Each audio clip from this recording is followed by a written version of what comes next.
Gudeg saka ngayojo kondang mirasa pancen nyata wiwit biyen jaman kuno wis misuwur tekan manca negara.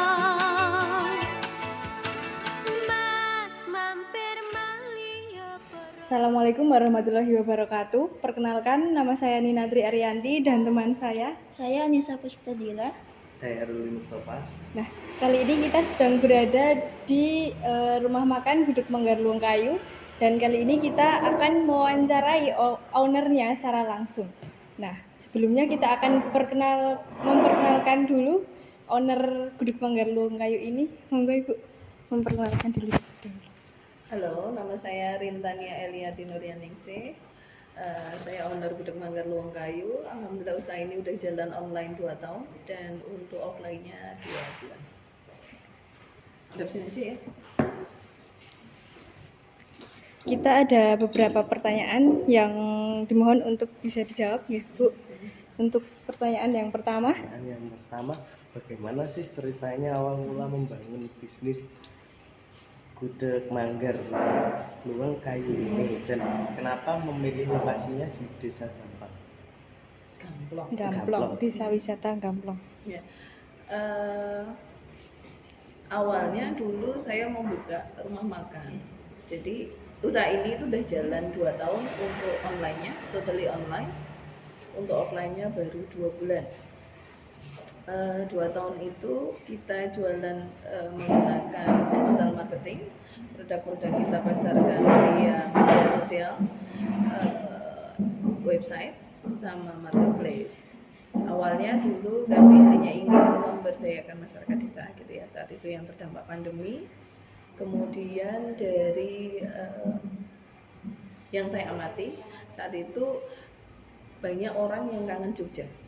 Jadi yang kami tahu 2 tahun orang nggak bisa pulang kan, nggak bisa pulang ke Jogja.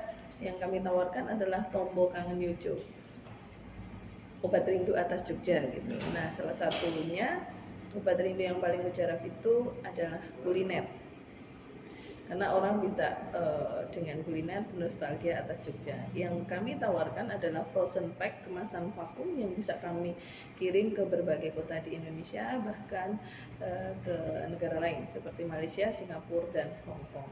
Kenapa Luwung Kayu itu ada di Desa Gamplong? Ya, satu karena saya memang domisili di sini. Saat ini saya di sini, 17 tahun saya di Ternate, 2 tahun yang lalu saya pulang ke Jogja, dan saya memang melihat ada potensi pasar yang besar karena Gamplong Studio sudah menjadi salah satu ikon wisata Jogja, tapi belum ada rumah makan representatif yang ada di sekitar sini. Jadi itu kenapa saya memilih di Gamplong. Untuk selanjutnya, apa sih perbedaan antara Gudeg Manggar Luwung Kayu ini dengan gudeg-gudeg yang dijual di luar sana? Kemudian mungkin ada yang belum tahu, teman-teman di luar sana itu manggar itu apa sih? Begitu. Oke. Gudeg Manggar Luwung Kayu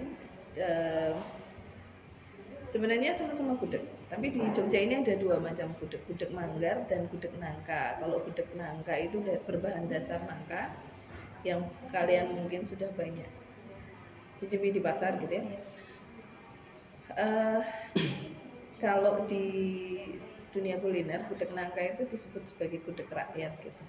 Nah, ada satu gudeg yang lebih eksotis namanya gudeg manggar, berbahan dasar manggar atau bunga kelapa. Jadi bunga kelapa yang masih sangat pucuk, yang masih sangat ranum, yang sudah muda, yang kita olah sedemikian rupa sehingga menjadi gudeg, dan itu dikenal sebagai gudeg keraton atau gudeg sultan.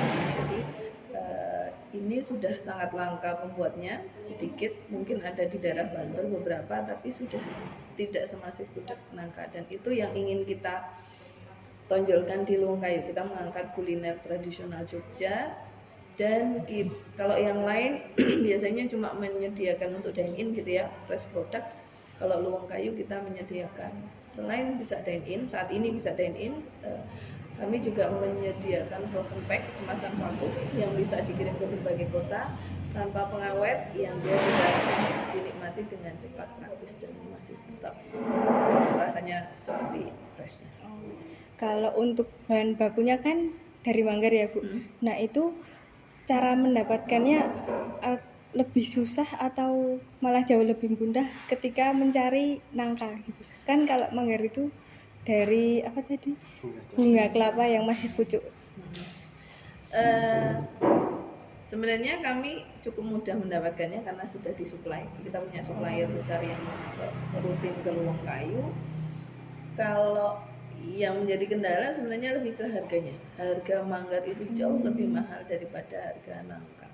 Karena dia kan dari kelapa gitu ya, dari bunga kelapa yang untuk mendapatkannya juga cukup sulit. Terus dia harus yang sangat mudah.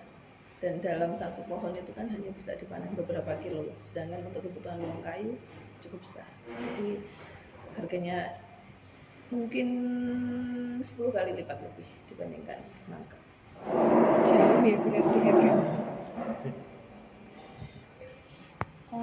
Pertanyaan selanjutnya, kalau boleh tahu rata-rata produk yang terjual dalam sebulan itu berapa? Fluktuatif. Kita biasanya pack.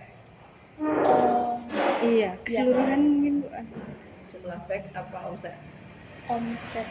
Dua-duanya mungkin omset dan jumlah packnya. Kalau jumlah pack ribuan per bulan. Omset 300 sampai 500 juta. Untuk harganya per produk itu rata-rata berapa? Dari kita ada sekitar 25 jenisan sekitar itu. 25 jenis, variannya ada sekitar 50. Harganya dari 35.000 sampai 375 per pack.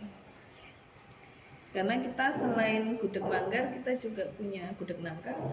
Terus kuliner tradisional juga lain seperti bungkus, mangut, ingkung, pisang mercon, ayam kremes dan lain-lain. Ada banyak varian. Untuk selanjutnya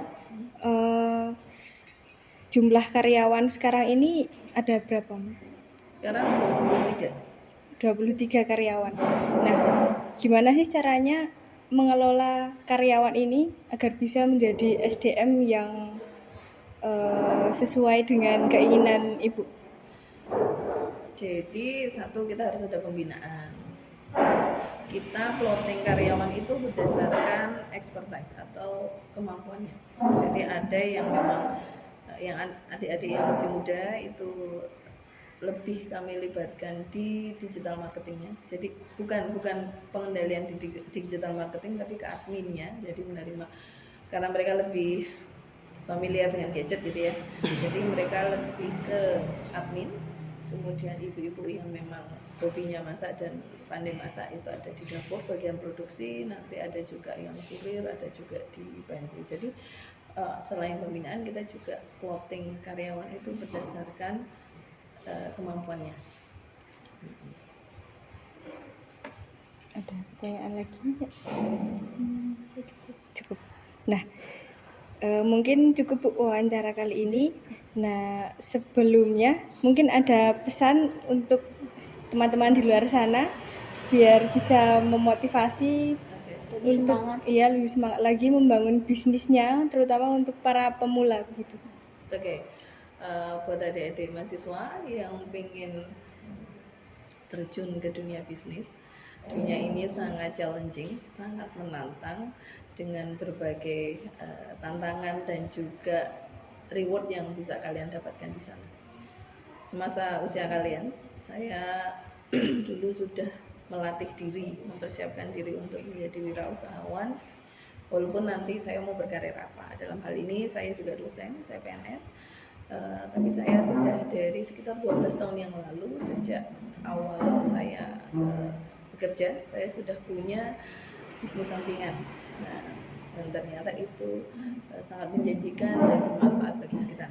Jadi usia kalian harus banyak belajar, harus banyak melihat, tidak hanya sekedar melihat sekilas, tapi benar-benar belajar melihat apa yang bisa kalian serap, apa yang bisa kalian pelajari, apa yang bisa kalian prepare untuk masa depan kalian, dan kalian harus juga banyak mendengar how to establish business, how to run your own business, dan itu tidak bisa serta-merta. Jadi kalau di masa kalian, saya menyebutnya belajar wirausaha. Belajar wirausaha itu untuk dapatkan sense how to run business gitu ya. Bisa melihat peluang, bisa menganalisa, oh kayaknya tantangan seperti ini tuh kalau saya kasih solusi seperti ini itu akan sangat berpotensi untuk menjadi bisnis yang besar. Kurang lebih kayak itu. Selamat belajar dan semoga kalian sukses dengan apa yang kalian cita-citakan. Amin. Terima kasih Bu Linta sudah meluangkan waktunya di sela-sela kesibukannya. Semoga bisnis Gudeg Manggar Luang Kayu ini semakin sukses, semakin maju. Dan terima kasih. Matur semuanya. Silakan.